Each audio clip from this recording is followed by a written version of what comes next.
할렐루야. 하나님께서 허락하신 귀한 하루 예배로 시작하는 여러분들을 축복합니다. 기도하겠습니다. 아버지 하나님, 우리에게 복된 하루를 허락하시고 새로운 삶을 살게 하심을 감사합니다. 예수 그리스도 안에 있는 자는 새로운 피조물이라고 했습니다. 오늘도 새로운 마음과 새로운 의지를 가지고 살게 하여 주시고, 오늘도 하나님 앞에 새로운 예배, 신령한 예배, 영과 진리로 드리는 예배를 드리게 하여 주시옵소서. 오늘도 하나님과 교통하는 삶을 살기를 원합니다. 주님의 말씀에 순종하는 삶을 살기를 원합니다. 약하고 의지도 없는 우리의 모든 것들을 지켜 보호하여 주시고, 특별히 주님의 능력의 손에 붙들어 주셔서 우리를 인도하여 주시옵소서. 우리의 모든 삶을 주께 맡겨드리며 예수 그리스도의 이름으로 기도하옵나이다. 아멘. 다 함께 찬송가 315장 찬양 드립니다.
이 시간 우리에게 주시는 하나님의 복된 말씀은 신약성경 요한일서 5장 19절에서 21절까지의 말씀입니다.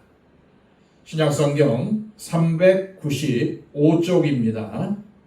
또 아는 것은 우리는 하나님께 속하고 온 세상은 악한 자 안에 처한 것이며, 또 아는 것은 하나님의 아들이 이르러 우리에게 지각을 주사 우리로 참된 자를 알게 하신 것과 또한 우리가 참된 자, 곧 그의 아들 예수 그리스도 안에 있는 것이니 그는 참 하나님이시요 영생이시라.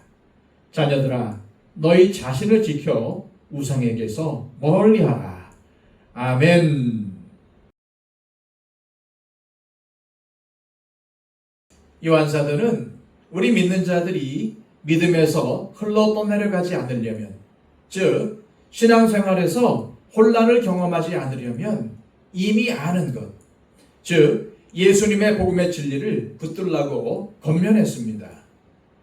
그래서 지난 시간엔 오직 예수님만이 그리스도요, 하나님께서 약속하신 구세주이요, 그분이 우리를 지키신다는 것이 우리가 이미 알고 있는 진리라고 가르쳤습니다.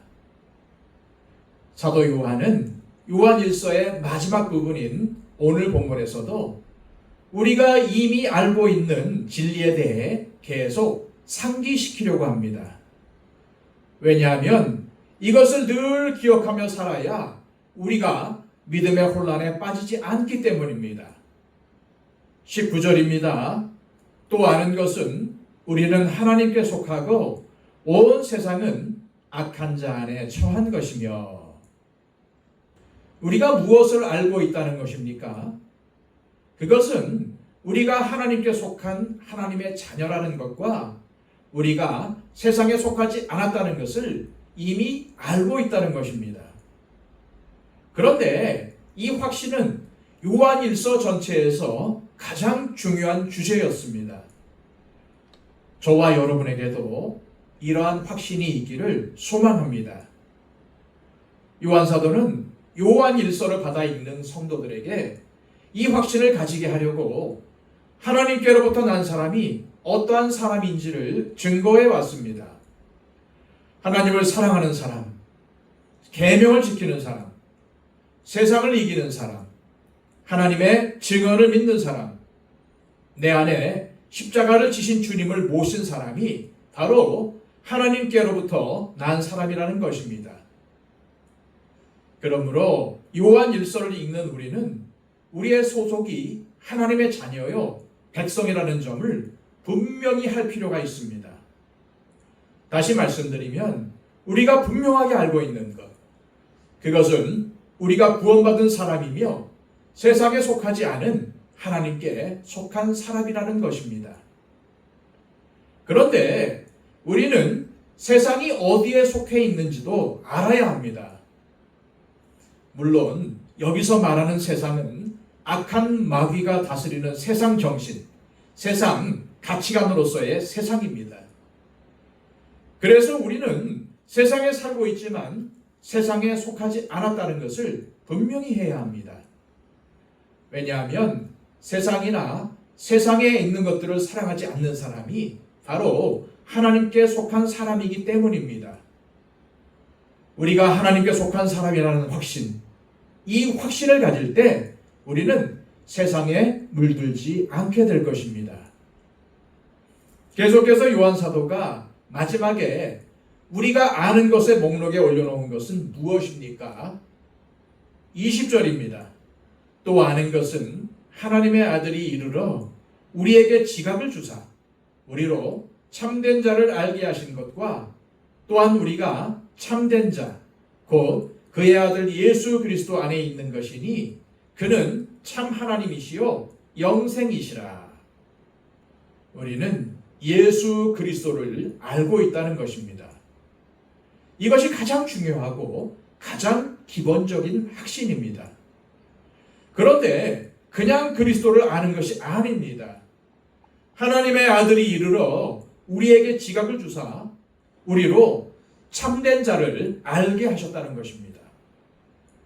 여기서 사용된 지각은 에베소서 4장 18절의 총명과 같은 헬라어 단어입니다. 에베소서 4장 18절입니다.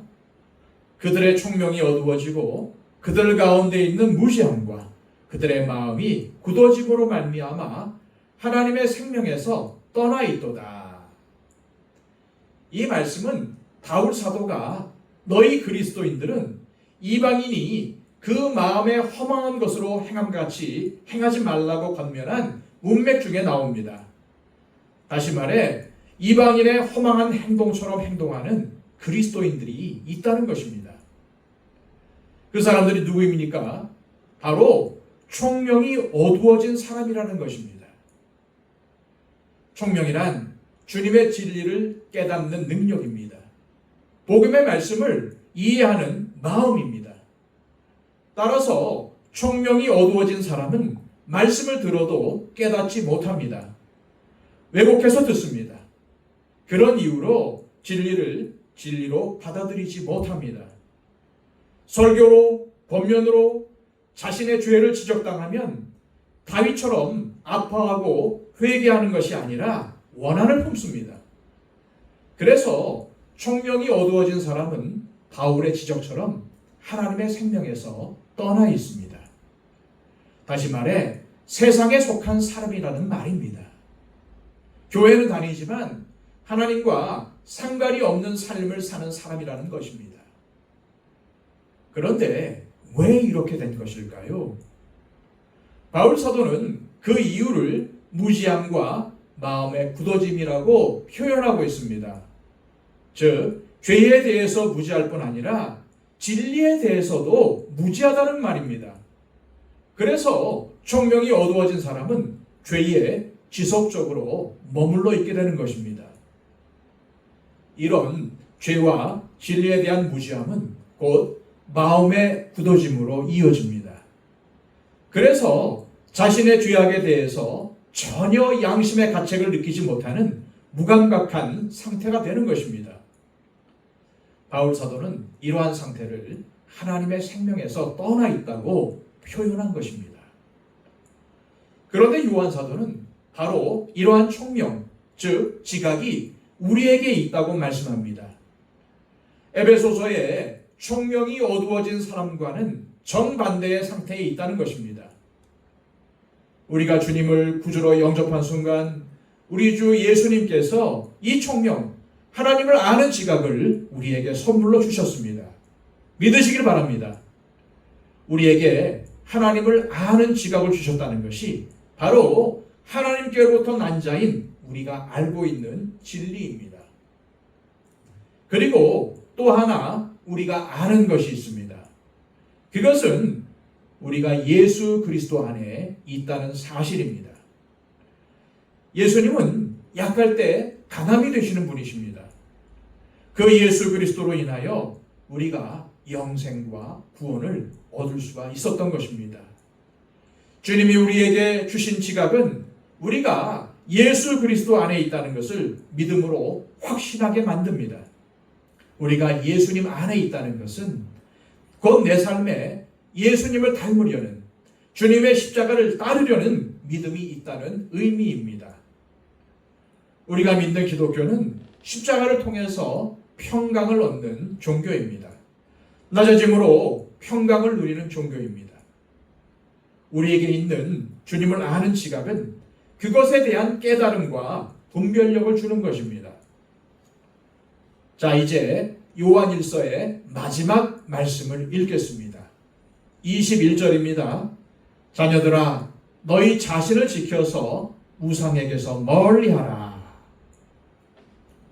여기서 너희 자신을 지키라는 것은 우리의 믿음을 지키기 위해 우상을 멀리하는데 우리의 마음과 의지를 다하라는 의미입니다.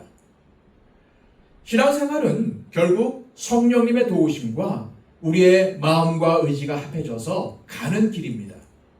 주님은 우리가 스스로 자발적으로 우상에게서 우리를 지키시기를 원한다는 사실을 명심하시기를 바랍니다.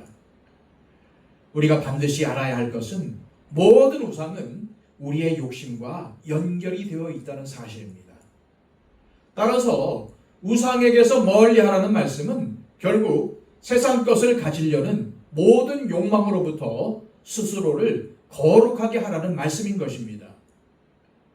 피상적인 삶은 피상적인 신앙을 낳습니다. 그래서 요한 사도는 우리가 아는 것에 집중하라고 말씀한 것입니다.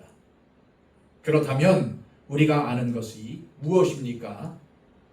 우리가 지금까지 살펴본 것들을 정리하면 예수님께서 주님을 믿는 우리에게 하나님을 아는 지각을 주셔서 우리가 참된 분이신 하나님을 알고 있다는 것을 확신하고 있는 것입니다. 또한 우리가 예수님 안에 있다는 확신입니다.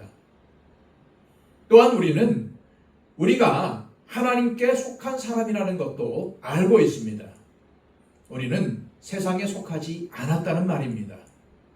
그리고 더 나아가 하나님께로부터 난 사람인 우리는 죄와 친해질 수 없다는 것을 알고 있습니다. 그래서 우리가 죄와 치열한 싸움을 싸울 때 주님께서 우리를 보호하시고 이기게 하신다는 것을 알고 있습니다. 오늘도 이 확신을 가지고 승리하시는 저와 여러분들이 되시기를 소망합니다. 이 시간 기도하실 때 하나님 아버지, 우리에게 하나님을 아는 지각을 주시고 우리가 주님 안에 있다는 사실을 깨닫게 하시니 감사합니다. 우리의 믿음이 주님께서 주신 확신 안에 거하게 하시고 세상에 대한 정욕을 버리고 주님께서 기뻐하시는 거룩한 삶을 살게 하옵소서. 기도하시길 바랍니다. 111 기도를 통해서 우리의 중보가 필요한 많은 분들이 있습니다. 그분들을 위해서 기도해 주실 때 특히 병상에 계신 분들을 위해 집중적으로 중보해 주시고 또한 초청 대상자들의 심령의 변화를 위해서 간절히 기도해 주시기를 바랍니다. 다 함께 기도하겠습니다.